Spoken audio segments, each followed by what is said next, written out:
Anyways, though, one of the topics of your videos, or at least one of them, or maybe few of them, it's your tweets in general, Africa NXT.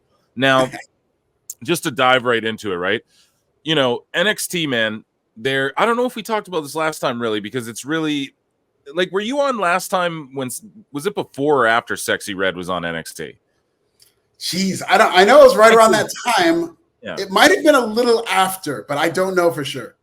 Yeah, so either way, I'm just saying, like, they're leaning into that aspect of, I mean, Jada Parker, Trick, you pointed out better than I can. You know what you do it better than I do. Absolutely. This is the thing. They're leaning into black culture. You could say that. That's what it is, and it's cool, man. Black culture is cool. We know. How do we know?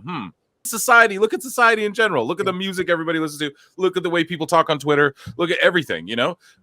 So the way people dress, everything. It influences everything. And so Shawn Michaels and them go, well, let's lean into this, right? And it's paying off the key demo, which is the key thing, right? Which AEW Dynamite, and it was a loaded up Dynamite show where they're desperate for a new TV deal in a contract year. Regular, because I watch NXT every week, and there were no, I mean, Joe Hendry was on the show, I'll give you that, but it was your garden variety guy.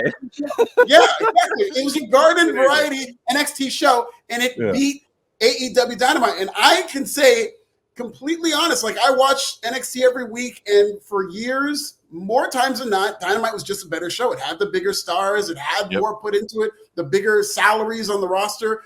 I would say for the past 6 months to a year, since the Carmelo Trick Williams feud, NXT just feels like the cooler show. It just feels like Black Twitter on a Tuesday.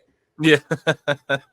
It's the coolest wrestling show. I feel that way. I feel like NXT and TNA are two of my, it's awesome they're crossing over because they're two just enjoyable, like, studio wrestling shows. You know, I've said it ad nauseum on the show, but NXT feels like a college campus wrestling league sort of thing. I don't know, man. It's brilliant, and it's just what you said. You know, they're leaning into the black culture, and it's paying off. Like, I don't care what anybody says. This past week, NXT beat Dynamite again because the Big Bang lead-in inflates that number. We know that.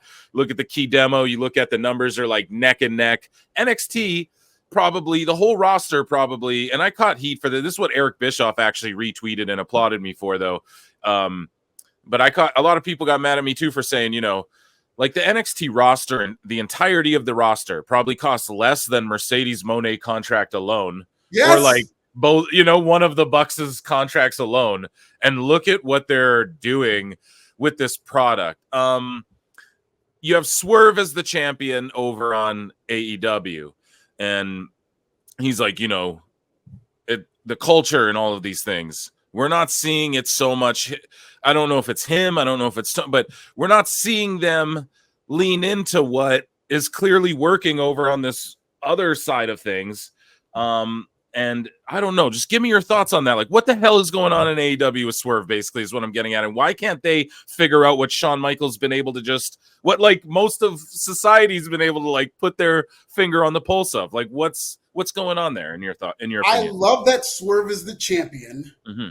I will always fight for Swerve holding on to that world title, but this is a tale of two different stories, and I'm so glad that Swerve is a world champion at the same time as Trick Williams was the world champion. You could assume he's going to get it back, but Trick Williams is a top star in NXT. Swerve is a top star in AEW, and you're seeing the difference between putting a belt on a black guy and embracing black culture. Those are two entirely different things. Okay, because I'll even say when WWE put the belt on Kofi Kingston, that was a wonderful moment. One of my favorite, if not my favorite moments in the history of pro wrestling. But that was an example of putting a belt on a black guy. They did not make that show about Kofi Kingston. They did not play to his strength on that show. His allies, his enemies did not have anything to do with black culture. We didn't see Kofi in the barbershop. We didn't see any of that. Yeah. Whereas with Trick Williams now, we're in the whoop that era. You know what I mean? We're seeing more black people. We're seeing Sexy Red came to NXT. We're seeing the young OG, who is Trick Williams' biggest ally for now, and they're going to build that feud. And we're seeing he's so good too. NXT kind of play to Trick Williams' strength, whether they mean to or not. Sometimes they do. Sometimes it's just an Oba Femi comes around and explodes onto the scene. You know what I mean? So we're just seeing this black culture show where Trick Williams is a champion is representative of the show you're going to see. With AEW, It's funny because you'll watch AEW, and if you watch AEW and you're not familiar, you haven't watched in a while, you'll watch the first hour of AEW, and then Swerve will come on with the world title, and it's like, oh, that's the world title? It's a black guy? Wow, that's interesting. Because this does not feel like a show catered to his strengths. This felt like an indie show until Swerve showed up. Yeah. So Swerve is just kind of out on an island. I think he's being sabotaged in a way. I think AEW is kind of trying, but they cannot get out of their own way in terms of knowing how to embrace black culture. I'm sure they have people there who understand how to make the show cooler, however they can, but they're not doing that. It's just feels like an internet wrestling show, the type of show that Tony Khan grew up watching, like while he was a junior correspondent for The Observer. And I feel like NXT is just getting cooler and AEW is getting colder. You put it so well there. And for people who are like, oh, well, why lead into it? And it's just like, it's working, dude. That's why you see it over here. It's working. Like, what is there to? They want to talk about the key demo. Well, the key demo's clearly, I don't know. They got it pinpointed in NXT, if you will, and it's mind-boggling to me, especially with the TV deal coming up. I'm hearing in 2 days that's when we'll really know what's up with AEW as far as like TV deal status. I don't know if you like to get into all that, but just your thoughts on, NXT going to CW with all this momentum, and you got AEW sort of like, are they going to get a TV deal? I don't know. Like, what are your thoughts on that? I mean, I love getting into it. I had a whole documentary, a special report about AEW's TV deal in terms of what I did make a prediction. I don't remember what I said. I think I might have said somewhere around like 80 million. Well, we can look it up a little later, but sure. I think they're going to get a raise. I think it's going to be disappointing. It just all signs point to AEW trying to scramble to get a better number. Yeah. And in doing so, they're not doing good viewership. Like the viewership is now under 700,000. They had that disaster number of 500,000 or 500. What was it, like 502,000 or something like that? Yeah, 502, I think. Yeah. Yeah. They did not recover from that fully. Like they were exposed as a show that if they don't have that Big Bang Theory lead-in, you see what the audience is for the show, and it's not good.